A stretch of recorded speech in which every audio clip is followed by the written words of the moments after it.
quand elle eut fini, et que mon moi à moi, l'apprivoisé, se fut reconstitué à l'aide d'une brève inconscience, je me trouvais seul. Je me demande si tout cela n'est pas de l'imagination, si en réalité les choses ne se passèrent pas selon un tout autre schéma qu'il m'aurait fallu oublier. Alors vous ne voulez plus que je vienne, dit-elle. C'est incroyable comme les gens répètent ce qu'on vient de leur dire, comme s'ils risquaient le bûcher en croyant leurs oreilles. Je lui dis de venir moins souvent. Je connaissais mal les femmes à cette époque. Je les connais toujours mal d'ailleurs. Les animaux aussi. Ce que je connais le moins mal, ce sont mes douleurs. Je les pense toutes, tous les jours, c'est vite fait. La pensée va si vite. Mais elles ne viennent pas toutes de la pensée. Mais il y a des heures, l'après-midi surtout, où je me sens syncrétiste de manière Reinhold. Quel équilibre!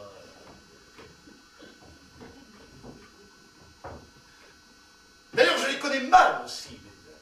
Cela doit venir de ce que je ne suis pas que douleur. Voilà l'astuce. Alors, je m'en éloigne, jusqu'à l'étonnement, jusqu'à l'admiration d'une autre planète, rarement, mais cela suffit. Pas bête, la vie. N'être que douleur, que cela simplifierait les choses. Être tout dolent. Mais ce serait de la concurrence déloyale. Je vous les dirai quand même un jour, si j'y pense et que je le puisse, mes étranges douleurs, en détail, en les bien distinguant pour plus de clarté. Je vous dirai celle de l'entendement, celle du cœur ou affective, celle de l'âme, très jolie, celle de l'âme, et puis celle du corps, les internes ou cachés d'abord, et puis celle en surface, en commençant méthodiquement et sans me presser par les cheveux, en descendant jusqu'aux pieds. Siège des corps, crampes, oignons, ongles incarnés, engelures, trench foot et autres bizarreries.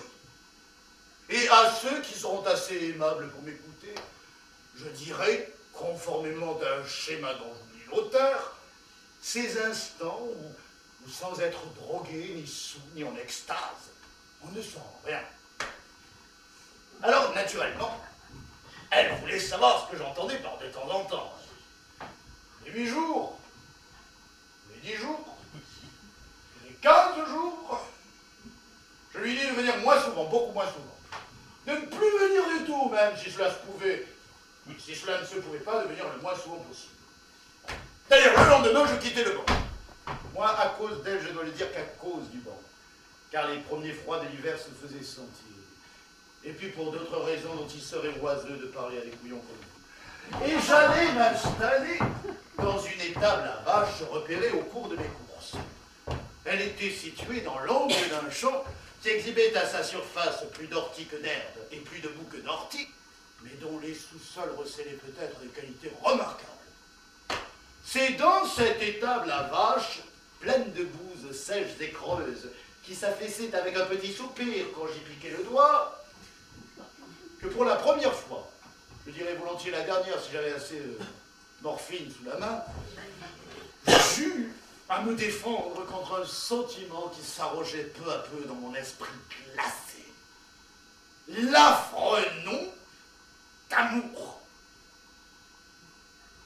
Ce qui fait le charme de notre pays, mis à part le fait, bien entendu, qu'il est peu peuplé, malgré l'impossibilité de s'y procurer le moindre préservatif, c'est que d'où il est à l'abandon. À part les vieilles scènes de l'histoire.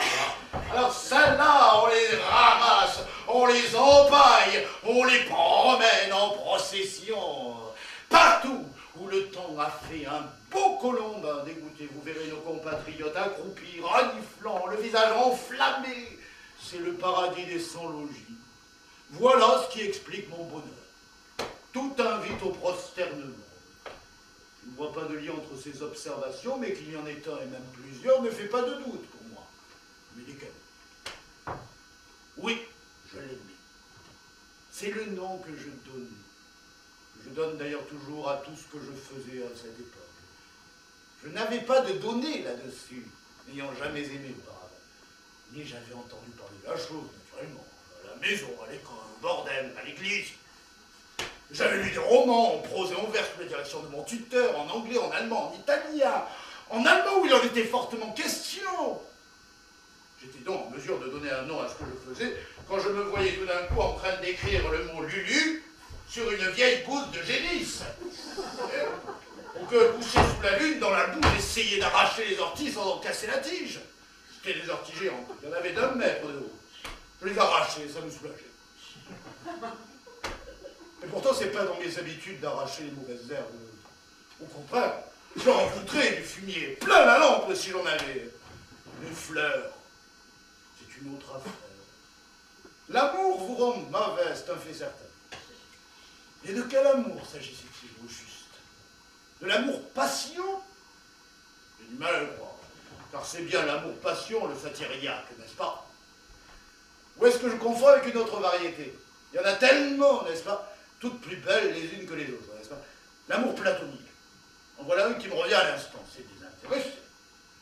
Peut-être que je l'aimais d'un amour platonique, mais j'ai du mal à le croire. Est-ce que je me serais amusé à tracer son nom sur de vieilles merdes de vache si je l'avais aimé d'un amour pur et désintéressé, avec mon doigt par-dessus le marché, que je suçais par la soupe?